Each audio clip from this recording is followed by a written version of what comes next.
Hãy subscribe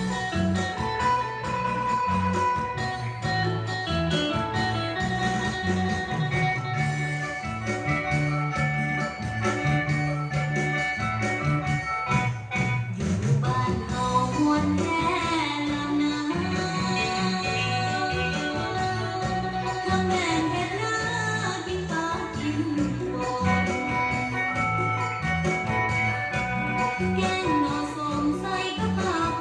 Ghiền Mì Gõ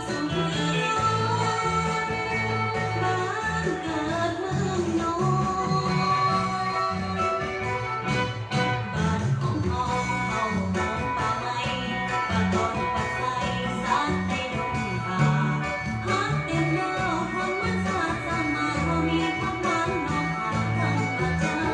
lỡ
Việt Nam một năm Chúa cho cầu tòa điều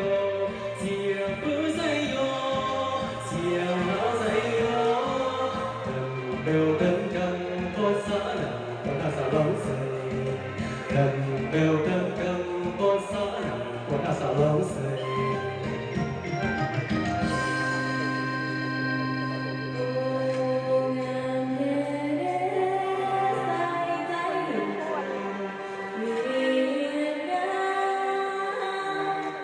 đừng đường chăm ba lẽ búa luôn buông ba gì biển hai nước cần cũng không có biết nhiều căng càng em trai căng dù càng lẽ dù tuổi càng sẽ thế nào biển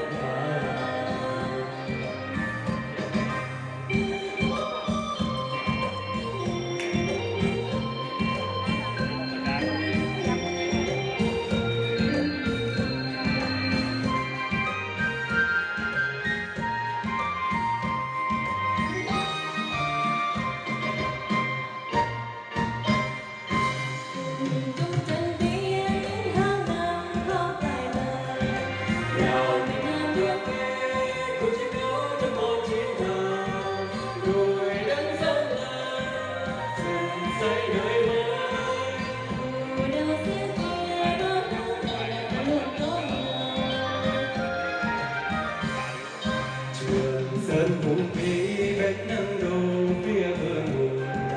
tình mặt tình đồng chí cùng sang cánh chung một chiến hào hòa lý thương chung cùng chung trận tiến để bài sát bài quyết chiến giành hạnh phúc ấm lòng tình nghĩa sáng son mãi thắm tình là cái hạnh vững bền.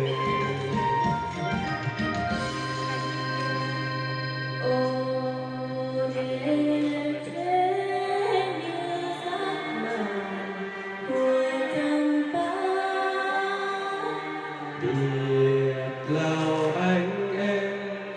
tình nghĩa sâu như cửu long Lào Việt Nam tình sớm sâu như dây chuyền sân tình Lào anh em làm kia như dòng sông nước sông cửu long anh em Lào Việt Nam anh em Lào Việt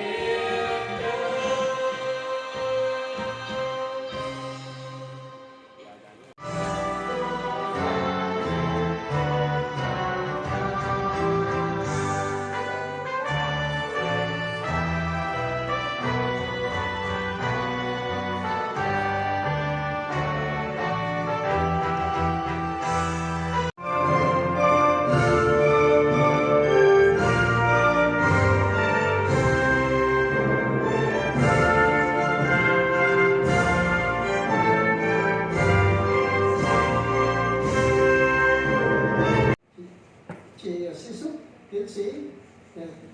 Vương Minh Chính, Thứ trưởng Bộ Giáo dục và Thể thao Cộng hòa Dân chủ Nhân dân Lào nhiều sức khỏe và chúc chị hạnh phúc thành công. Chúng tôi xin được chúc sức khỏe các anh các chị, các đồng chí đang công tác tại cơ quan sứ quán. Bộ Long đã ký 18 bản ghi nhớ hợp tác và tất cả 18 bản hợp tác thì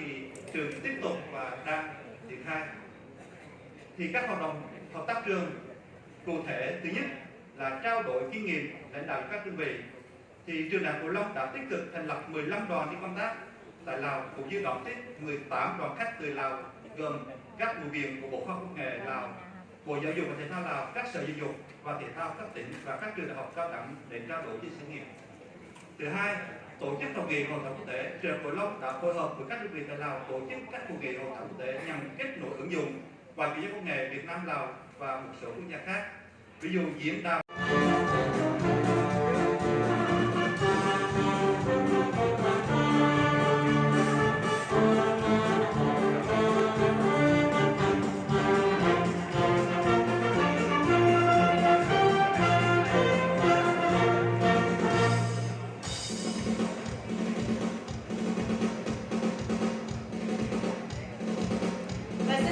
kính mời bà tiến sĩ Suy Xuất Công Vi Chiết, Thứ trưởng Bộ giáo dục và thể thao nước Cộng hòa Dân chủ Nhân dân Lào sẽ lên trao huân chương lao động Việt Nam cho trường Đại học Cửu Long.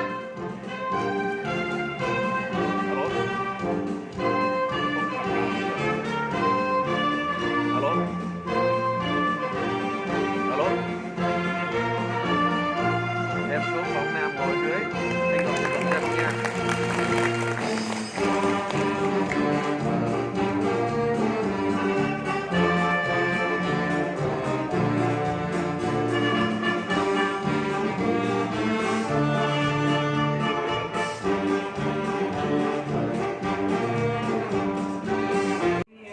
trọng đại để hòa trong không khí phấn khởi của kết quả thành tích đào tạo nguồn nhân lực của trường Đại học Cửu Long từ năm 2015 đến 2023. Nhân tài cho tỉnh và khu vực, góp phần đưa tỉnh Vĩnh Long từng bước trở thành trung tâm giáo dục khoa học và công nghệ của vùng đồng bằng sông Cửu Long. Những nỗ lực và thành công của nhà trường đã tạo ra khí thế, sắc thái mới của giáo dục đại học trên con đường đổi mới căn bản, toàn diện theo chủ trương của Đảng, Nhà nước. Điều này không những góp phần nâng cao vị thế và uy tín của nhà trường mà còn tác động tích cực, lan tỏa sâu rộng đến hệ thống giáo dục đại học trên địa bàn tỉnh Vĩnh Long, được Đảng